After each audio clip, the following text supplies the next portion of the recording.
సన్ని దయచేసి వీరి యొక్క పాత్రలు, వాళ్ళ వేషధారణ జీవితం ఎలా ఉంటుందో, లోకంలో కూడా వేషధారులు ఎలాగా జీవిస్తున్నారో తెలియజేసేదంటే స్కిట్ అండి ఇది. దయచేసి అందరూ చాలా జాగ్రత్తగా వీక్షించవలసిందిగా మనం చేస్తున్నాను.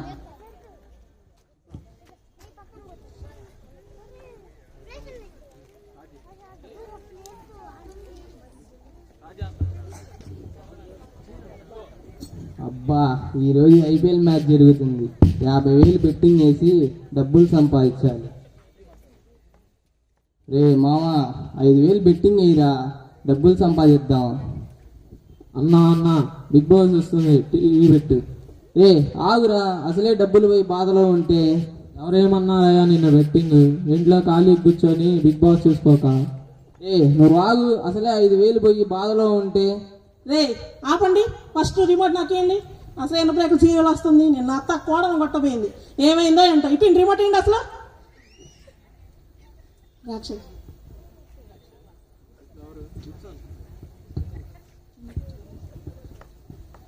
అమ్మా అమ్మా, ఏం చేస్తున్నావు? సీరియల్ చూస్తున్నావా? ప్రార్థనకి వెళ్ళాలి, అన్నం వండావా? లేదు నాన్న, వండలేదు నాన్న. ఈరోజు బయట టిఫిన్ చేసి పోలే నాన్న ఒక్కరోజుకి. సరే, ఒక అరగంట టైం ఉంది, ఒక అరగంట టీవీ చూసి వెళ్తా, మంచి మెసేజ్ వస్తుంది.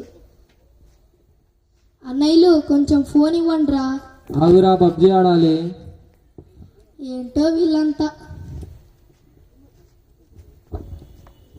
మమ్మీ, మా ఏంటి? నా క్రీమ్స్ ఎక్కడ పెట్టావు? ఏమో, ఎన్ని కొని తెచ్చావో, ఎక్కడ పెట్టావో ఏంటో. ఏమో ఎత్తుక్కో. అసలు ఈ సీరియల్ అక్కడే అయిపోయింది. అత్త ఎప్పుడు కొట్టిద్దో ఏంటో అర్థం కావట్లా.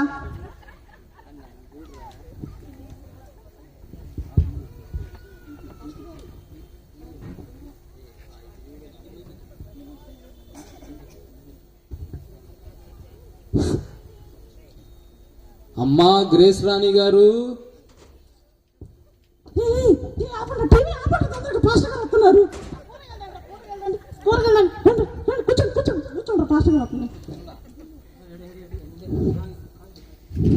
అయ్యా బైబిల్ చదవండి అయ్యా, నేను కూడా కొద్ది పెద్దగా వింటాను.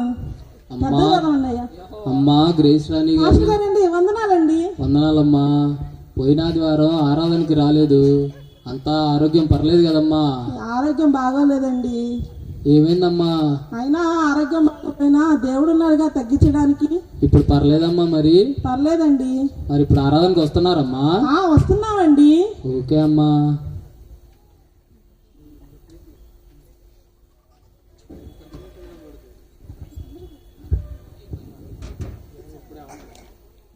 అసలే చర్చ్కి టైం అవుతుంది, ఈ జడేమో కుదిరి సావట్లేదు. ఇలా పోతే ఎవరు అడిగే వాళ్ళు ఎవరు ఉంటారులే. ఇంతకీ నా బైబిల్ ఏది? పోయిన ఆదివారం ఇక్కడే కదా పెట్టుకుంది. నా బైబిల్ ఎక్కడ పెట్టాను?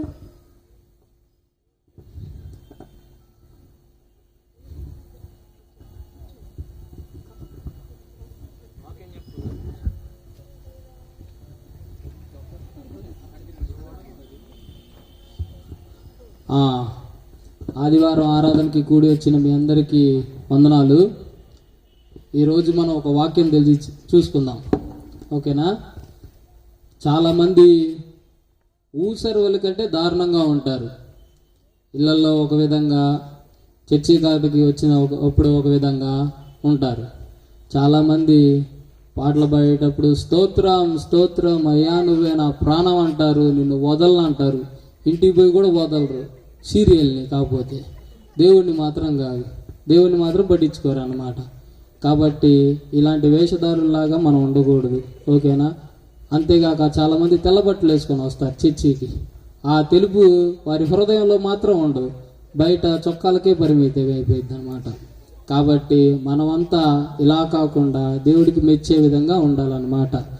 వాక్యం చెప్తుంది, వేశ్యనైనా క్షమిస్తాడు కానీ వేషధారిని క్షమించడని చెప్తుంది. కాబట్టి మనమంతా పరలోక రాజ్యం వెళ్ళాలంటే ఈ వేషధారి జీవితాన్ని వదిలిపెట్టి నిజమైన దేవుని కుమారులుగా, దేవుని బిడ్డలుగా మనం ఉండాలి. అలా ఉంటేనే మనం పరలోక రాజ్యానికి వారసులం అవుతాం. కాబట్టి ప్రతి ఒక్కరూ తమ హృదయాలను కడుక్కొని దేవుడి వైపుకి నిజంగా తిరిగి ఆ వేషధారి జీవితాన్ని మానేద్దామని చెప్పి ఈరోజు మనం అందరం తీర్మానం చేసుకుందాం. దేవుడి వాక్యం దీవించునుగాక. ఆమేన్. ఇదిగో అమ్మాయి ప్రీతి, నువ్వు కానీ సీరియల్ చూసావా ఏంటి? ఇందాక సీరియల్ మధ్యలో వచ్చేసాను అమ్మాయి. అత్త కోడలు కొట్టిందంటావా, కోడలు అత్తని చెయ్యి చేసిందంటావా? పిన్ని, ఇప్పుడే కదా పాస్టర్ గారు చెప్పారు. నాకు చాలా సిగ్గుగా ఉంది ఈ వేషధారి జీవితం.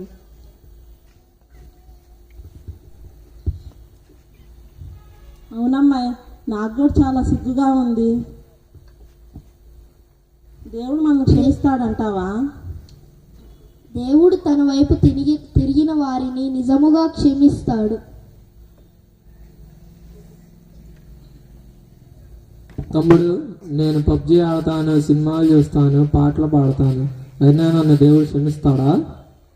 దుష్టుల ఆలోచన చెప్పున నడవక, పాపుల మార్గమున నిలువక, అపహాసములు కూర్చునే చోట కూర్చోకూడదు అని వాక్యంలో ఉంది. దేవుని పట్ల మనం ఆత్మీయతోనే గడపాలి. తమ్ముడు, నేను దేవుడు క్షమిస్తాడు.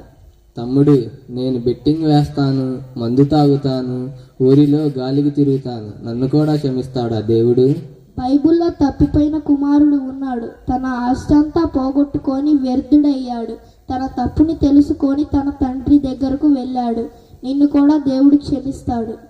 తమ్ముడు, నేను ఫేస్బుక్లు, మేకప్, ఫ్రెండ్స్ అంటా ఉంటాను, దేవుడు నన్ను కూడా క్షమిస్తాడా? అందం మోసకరం, సౌందర్యం వ్యర్థం. దేవుని పట్ల